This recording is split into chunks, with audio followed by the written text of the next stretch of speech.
देखिए कल का और क्वेश्चंस अगर हम लोग आगे बढ़ाते हैं तो कल के थोड़े बहुत क्वेश्चन, तो जैसे 100 फैक्टोरियल में मैंने 2 का एक्सपोनेंट निकालना सिखाया था। जैसे अब मैं बताऊं exponent of 3, exponent of 3 in 100 factorial, तो डायरेक्ट शॉर्टकट से करूंगा। तो आपको पता है 100/3 ग्रेटेस्ट इंटीजर, 100/3 का स्क्वायर, 100/3 की पावर 3, 100/3 की पावर 4। वैसे इसके आगे की जरूरत नहीं, 100/3 की पावर 5। 100/3 हो जाता है आपका 33.33, यही होता है। तो 33.33 का ग्रेटेस्ट इंटीजर क्या होगा? 33। अगला आ रहा है, अरे क्लियर है ये चीज? Yes sir. 100/9, 100/9 क्या होता है? 11 पॉइंट समथिंग, 11 पॉइंट समथिंग का ग्रेटेस्ट इंटीजर क्या आएगा? 11। अगला आ रहा है 100/3 का क्यूब यानी 27, तो 100/27 आ रहा है आपका 3.7। 3.7 का ग्रेटेस्ट इंटीजर क्या होगा? 3। अच्छा 3.7 का ग्रेटेस्ट इंटीजर 3 क्यों होगा? 3 छोटा है। सर छोटा वाला लेते हैं। 100/3 की पावर 4, 100/81, 3 की पावर 4 81 होता है, 1 पॉइंट समथिंग होगा, 1 पॉइंट समथिंग का ग्रेटेस्ट इंटीजर 1। और आगे जितने भी आएंगे वो सारे के सारे 0 0 से 1 के बीच में आएंगे, और 0 से 1 के बीच का अगर कोई भी नंबर हो तो उसका सब आगे वाले क्या हो जाएंगे? 0 हो जाएंगे। तो आपका क्या बच रहा है? 33 प्लस 11 प्लस 4, यानी आपका आंसर क्या आ गया? 48। यानी हमारा आंसर क्या हो गया? 48। ये तो एक सिंपल सी बात हो गई। एक प्रॉब्लम और मैं इसमें करा देता हूँ। फाइंड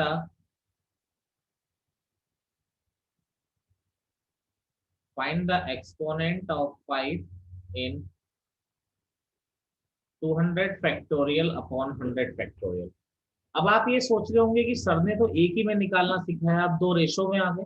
आप एक काम करिए, आप 200 फैक्टोरियल में 5 का एक्सपोनेंट निकाल लीजिए। मान लीजिए ए आ रहा है, और 100 फैक्टोरियल में 5 का एक्सपोनेंट निकाल लीजिए, क्या आएगा? बी। यहाँ कोई इंटीजर आएगा, यहाँ भी कोई इंटीजर। तो फाइनली क्या होगा? 5 की पावर ए इंटू 5 की पावर माइनस बी होगा, नहीं होगा? बोलिए। Yes sir. तो आपका क्या आ जाएगा? 5 की पावर ए माइनस बी आपका क्या आ जाएगा? आंसर। तो हम एक्सपोनेंट ऑफ 5 इन पहले 200 फैक्टोरियल में निकाल रहे हैं, तो क्या हो जाएगा? 200/5, 200/5 का स्क्वायर, 200/5 की पावर 3। बस इससे आगे की जरूरत नहीं। 200/5, तो 200/5 कितना हो जाता है? ये होता है 40। 40 का ग्रेटेस्ट इंटीजर 40। 200/25, 200/25 कितना हो जाएगा? 8। और 200/5 का क्यूब कितना होता है? 125, यानी 1 पॉइंट समथिंग होगा, 1 पॉइंट समथिंग का ग्रेटेस्ट इंटीजर 1। तो ये क्या आ गया? 49। अब अगर इसमें हम लोग देखते हैं exponent of 5 in 100 factorial, 100 factorial में अगर हम देखते हैं तो क्या हो जाएगा? 100/5 प्लस 100/5 का स्क्वायर, प्लस वैसे इसके आगे की जरूरत नहीं, 100/5 का 100/5 20 होता है, 20 का ग्रेटेस्ट इंटीजर 20 हो जाएगा। 100/25 कितना होता है? 4। 4 का ग्रेटेस्ट इंटीजर 4। 100/125 का 0 हो गया, यानी इसका क्या आ गया? 24। तो जो हमारा आंसर होगा 200 फैक्टोरियल अपॉन 100 फैक्टोरियल, ये क्या हो जाएगा? 5 की पावर 49 इंटू 5 की पावर 4। तो 5 की पावर 49 इंटू 5 की पावर, सॉरी 24 है, 5 की पावर -24। तो ये आ जाएगा आपका, तो 49 -24 क्या हो जाएगा? 5 की पावर 25। तो आपका आंसर क्या हो जाएगा? एक्सपोनेंट क्या हो जाएगा? 25 हो जाएगा। क्लियर है सबको? देखिए यहाँ पर दो ऑपरेटर होते हैं आपके, एनसीआर एंड एनपीआर। तो फर्स्ट ऑफ ऑल तो आपको ये पता होना चाहिए कि ये एग्जिस्ट कब करते हैं। एग्जिस्ट जब करेंगे जब n जो होना चाहिए या तो बड़ा हो या दोनों बराबर हो जाए r के, और n should be greater then 0, यानी n भी पॉजिटिव हो, और r जो नीचे r हो should be greater than equal to 0, यानी नीचे वाला 0 हो सकता है लेकिन ऊपर वाला 0 नहीं हो सकता। तो ये तभी डिफाइन होंगे, अदरवाइज ये डिफाइन नहीं होंगे। अब देखिए एनसीआर का फॉर्मूला क्या होता है, अभी मैं इसमें बहुत सारी चीजें बता दूं। एनसीआर का फॉर्मूला क्या होता है, N factorial upon N minus R factorial into R factorial. ऐसे ही एनपीआर का, इसका यूज है पूरे चैप्टर में। एनपीआर का फॉर्मूला क्या होता है, N factorial upon N minus R factorial. ठीक है। अब देखिए यहाँ पर जैसे आपको कभी निकालना है 5c3, तो सी वाला निकालना है तो सी वाला फॉर्मूला यूज करेंगे।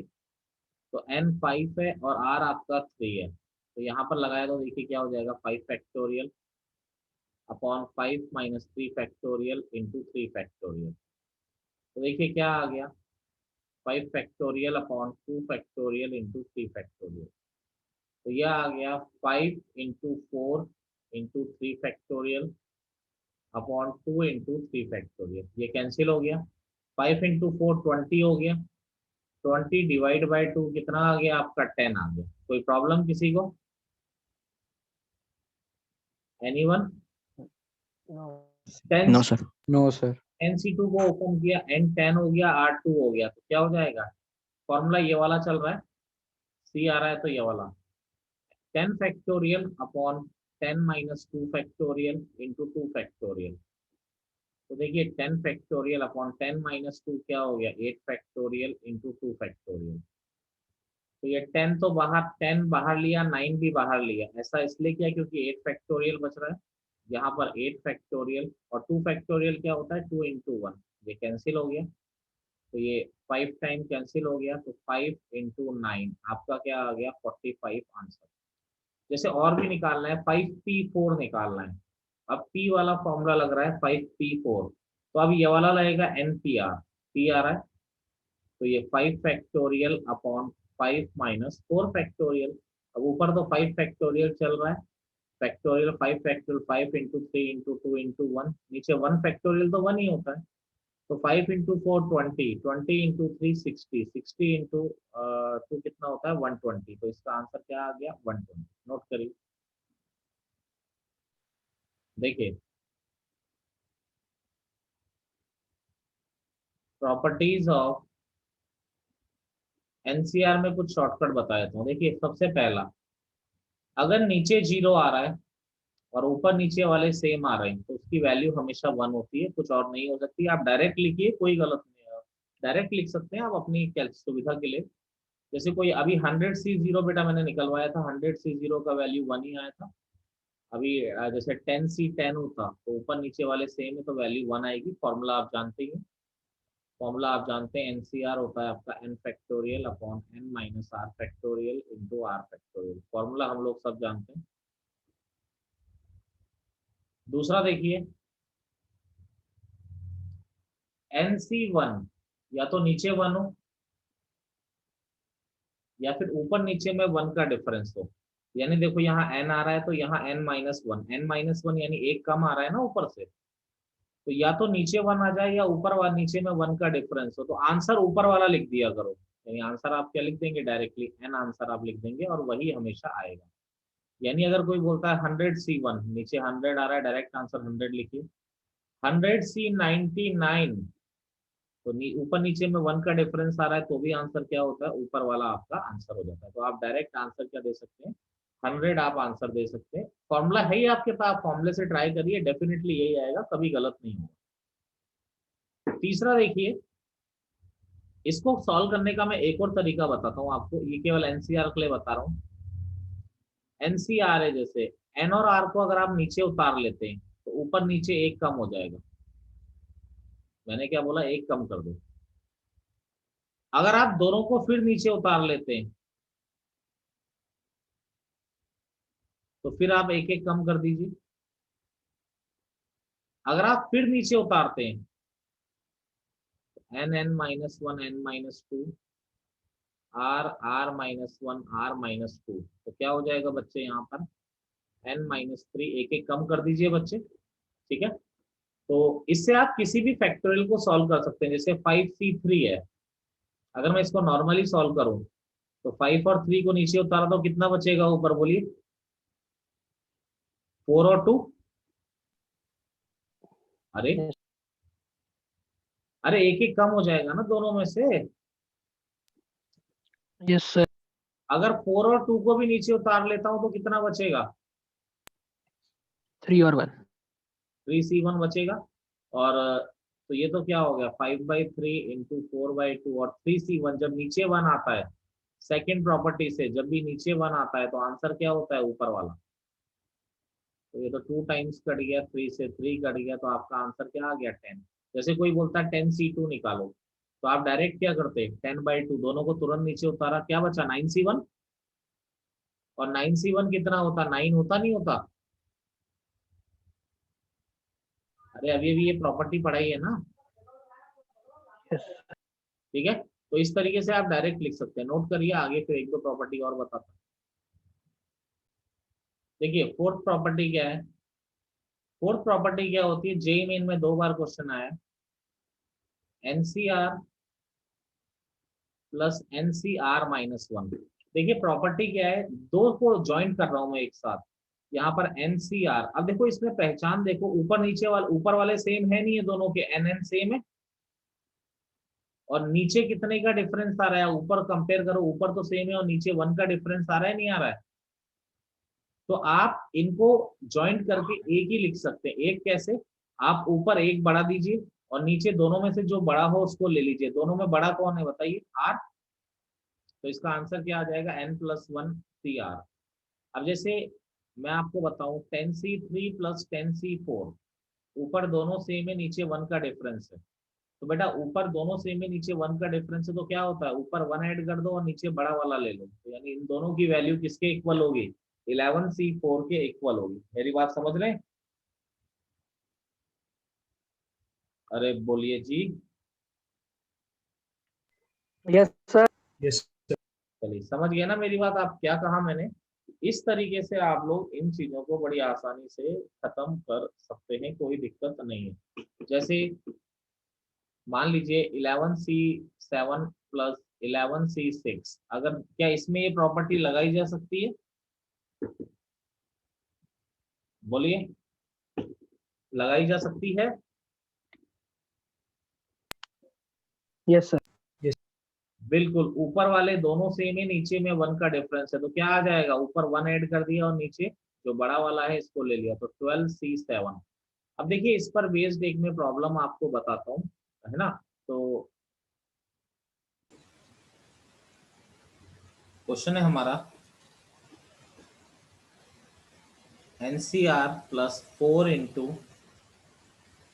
NCR plus 1 plus 6 into NCR plus 2 plus 4 into NCR plus 3 plus NCR plus 4। ठीक है। अब देखिए यहाँ पर कोशिश करते हैं किस तरीके से हम लोग इसको कर सकते हैं। तो देखिए अभी आपको लग रहा होगा थोड़ा मिक्सिंग हो गया, तो देखो जिसको जितने की जरूरत है, तो ये फॉर्मूला आप ध्यान रखिए, इसी फॉर्मूले से ये क्वेश्चन होगा, बस थोड़ा इसको अरेंज करना है। देखिए NCR आ रहा है, यहाँ पर 4 इंटू NCR प्लस 1 है, बेटा एक इसको दे दिया तो कितना बचा इसके पास, इसके पास कितना बचेगा, 3। अरे बोलो। Yes sir. अब यहाँ पर इसके पास 6 है, 3 इसको दे दिया, 6 था 3 इधर दे दिया, तो 3 तो कॉमन आ ही रहा है। समझ रहे हो बात को? अरे ब्रेक करके लिखूं, आराम से लिख दूं, बोलो कहो तो। चलो मैं आराम से लिख देता हूँ, आप लोग कंफ्यूज हो जाओगे। देखो 4 इंटू NCR प्लस 1 है, एक इसको दे दिया, 3 इंटू NCR प्लस 1। अब देखो यहाँ पर 6 था तो 3 इधर दे दिया, NCR प्लस 2 प्लस 3 और है, 3 इंटू NCR प्लस 2, इसको भी लिख दिया। अब 4 इंटू NCR प्लस 3 है तो 3 इसको दे दिया, कितना बचा इसके पास, एक ही बचा ना, तो एक इसको दे दिया, NCR plus 3 plus NCR plus 4। बोलो मेरी बात से सहमत हो आप लोग? Yes sir. अब देखो यहाँ पर बेनिफिट क्या हुआ, NCR प्लस NCR प्लस 1, बोलो फॉर्मूले के अकॉर्डिंग क्या हो जाएगा ये, अरे ऊपर वाले में 1 ऐड कर दो और नीचे वाले में जो बड़ा वाला हो वो ले लो। इन दोनों Yes, sir. इन दोनों से 3 कॉमन आ रहा है, क्या बच रहा है? इसमें फॉर्मूला लग रहा है नहीं लग रहा है? NCR+1 प्लस NCR+2 बोलो। लग रहा है. बिल्कुल लग रहा है। अब इन दोनों से भी 3 कॉमन लिया, NCR+2 प्लस NCR+3 प्लस इसमें भी लग जाएगा फॉर्मूला। इसमें क्या लग रहा है? दोनों सेम है, तो क्या हो जाएगा? N+1C। नीचे क्या लिखूं बताओ, मुझे याद नहीं आ रहा है, बोलिए। R+4. बिल्कुल सही, R+4। अब देखिए, तो थोड़ी समस्या सॉल्व हुई। अब ये आ रहा है N+1CR+1, ये 3 इंटू अंदर क्या बचेगा? NCR+1 plus NCR+2। कितना हो जाएगा यहाँ पर? N+1, CR+2. बिल्कुल सही, 3 इंटू N+1CR+2।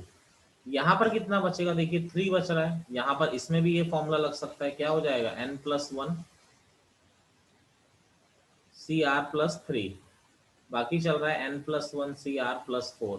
देखिए दोबारा अरेंज करते हैं। यहाँ पर N+1CR+1 आ रहा है, इसको 1 दे दिया। N+1CR+2 कितना बचा है इसके पास? कितना बच रहा है इसके पास? 2। 2. तो 2 इंटू N+1CR+2। यहाँ पर 3 आ रहा है बेटा, इसको भी 2 इधर दे दे। और बाकी Yes, sir. इसके पास 1 बच रहा है, 1 इसको पकड़ा दो। तो N+1CR+3 प्लस N+1CR+4। बेटा फिर फॉर्मूला लग गया, इन दोनों में फॉर्मूला लगेगा, इन दोनों में, तो क्या आ जाएगा? N+2CR+2। ठीक है, इन दोनों में लगेगा तो क्या होगा? 2 इंटू N+2CR+3। और लास्ट वाले में लगेगा तो क्या होगा? N+2CR+4। क्लियर है?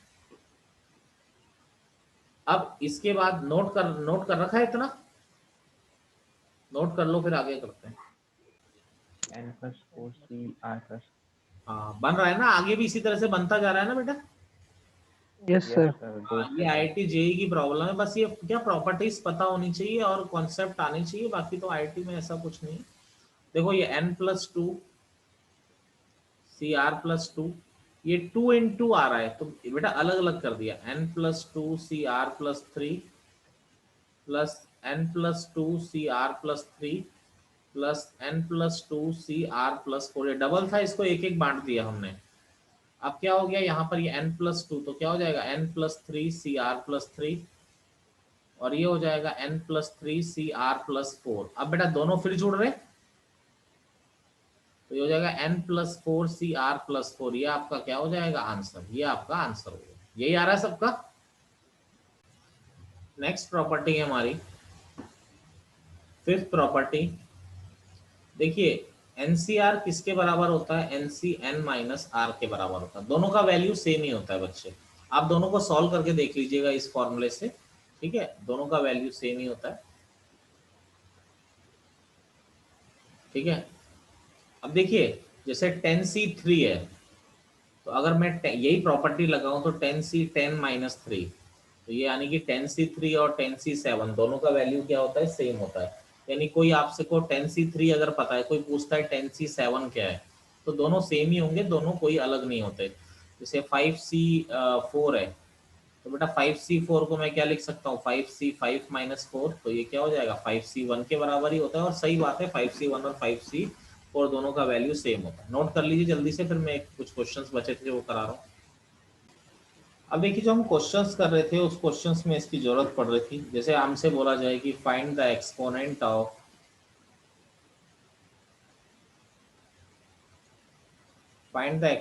ऑफ 3 इन 40C10। जैसे 40C10 में 3 का एक्सपोनेंट पूछ रहा है, तो देखिए जी NCR का फॉर्मूला क्या होता है? n factorial upon n minus R factorial into R factorial होता है। तो 40C10 जो होता है क्या हो जाएगा? 40 फैक्टोरियल अपॉन 40 माइनस 10 कितना हो गया? 30 फैक्टोरियल इंटू 10 फैक्टोरियल। अब आप देखिए 3 का एक्सपोनेंट चाहिए, तो ऊपर वाले का अलग निकाल लीजिए, इसका अलग निकाल लीजिए, इसका अलग निकाल लीजिए, तो फाइनली आपको पता पड़ जाएगा ना कि 3 का एक्सपोनेंट कितना आ रहा है। आपको क्लियरिटी है मैं क्या कह रहा हूँ? तो यानी कि पहले 40 फैक्टोरियल में हम 3 का एक्सपोनेंट देख लेते हैं। यानी कि एक्सपोनेंट ऑफ 3 इन 40 फैक्टोरियल। तो 40 फैक्टोरियल में 3 का एक्सपोनेंट क्या हो जाएगा, 40/3 प्लस 40/3 का स्क्वायर प्लस 40/3 का क्यूब। इसके आगे की जरूरत नहीं है वैसे, क्योंकि सब जीरो ही हो जाना है। 40/3 की पावर 4, तो 40/3 कितना हो जाएगा, 40/3 बोलिए 13। 13 पॉइंट समथिंग, तो उसका ग्रेटेस्ट इंटीजर 13। 40/9 क्या होता है, 4 पॉइंट समथिंग, उसका ग्रेटेस्ट इंटीजर 4। 40/27 कितना हो जाएगा बच्चे, 1 पॉइंट, तो उसका 1। और 40/81 पॉइंट समथिंग में कुछ आएगा तो उसका ग्रेटेस्ट इंटीजर 0। तो 13 4 17 और 1 18, यानी एक्सपोनेंट ऑफ 3 18 आ गया। अगला देखिए, एक्सपोनेंट ऑफ 3 इन 30 फैक्टोरियल में अगर हम देखें तो 30/3 प्लस 30/3 का स्क्वायर प्लस 30/3 का क्यूब। इसके आगे जरूरत नहीं है। 30/3 10 हो गया। 30/9 कितना हो गया, 3 पॉइंट समथिंग, तो 3 हो जाएगा। और 30/27 1 पॉइंट समथिंग, तो 10 और 3 13 और 1 14 हो गया। ठीक है, अब आपको चाहिए एक्सपोनेंट ऑफ 3 इन 10 फैक्टोरियल। तो ये तो 10/3 प्लस 10/3 का स्क्वायर, इसके आगे की जरूरत ही नहीं है। 10/3 का 3.33 का 3 हो जाएगा। 10/9 1, ये हो गया 4। अरे क्लियर है मेरी बात, तो ये कितना हो गया, 4 आ गया। तो भाई एक्सपोनेंट ऑफ 3 40C10 में हम बात कर रहे थे, तो 40 factorial upon 30 factorial into 10 factorial. तो कितना हो जाएगा, ऊपर आ रहा है 3 की पावर 18, यहाँ 3 की पावर 14 इंटू 3 की पावर 4। तो वही 3 की पावर 18 अपॉन 3 की पावर 18 यानी 1 आ गया, यानी 3 की पावर 0 आ रहा है। तो यानी कि एक्सपोनेंट ऑफ 3 इन 40C10 इज इक्वल टू 0 आपका आंसर आ गया। Any problem? आपसे जब नंबर ऑफ जीरोस पूछे तो नंबर ऑफ जीरोस का मतलब क्या होता है, देखो जैसे कोई नंबर है 10 इंटू 2, तो भाई जैसे कोई भी नंबर है जैसे 10800, तो इसका मतलब ये 10 के स्क्वायर से मल्टीप्लाई होगा तभी तो आएगा। यानी नंबर ऑफ जीरोस पूछने का मतलब है आपको ये बताना है कि एक्सपोनेंट ऑफ 10 कैसे बनेगा। यानी एक्सपोनेंट ऑफ 10 बताइए, समझ पा रहे?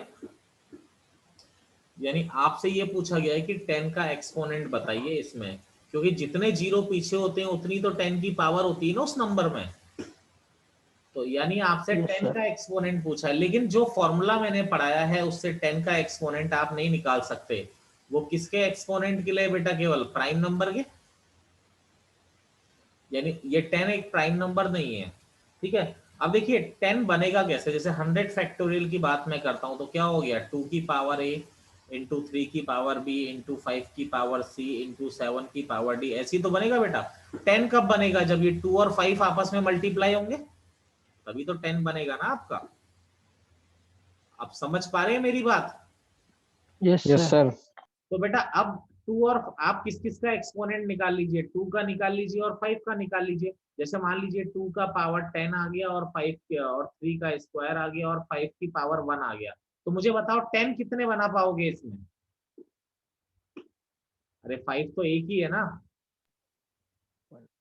तो एक 2 इसको दे दिया, एक ही तो 10 बना पाओगे ना, आप दूसरा तो बना ही नहीं सकते ना। समझ रहे हो मेरी बात? Yes sir.